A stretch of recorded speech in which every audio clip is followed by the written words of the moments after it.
ఈ లోకం ఒక మాయని తెలుసుకున్నాను, ఏది నా సొంతము కాదనుకున్నాను. ఈ లోకం ఒక మాయని తెలుసుకున్నాను, ఏది నా సొంతము కాదనుకున్నాను.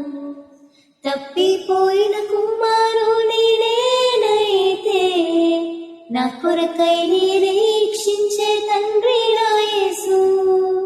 తప్పిపోయిన కుమారుని నేనైతే నా కొరకై నిరీక్షించే తండ్రి నా యేసు. ఈ లోకమంతా నేను వెదకినా నాకు లేదయ్యా ఎక్కడ ఆనందం, నీ సన్నిధి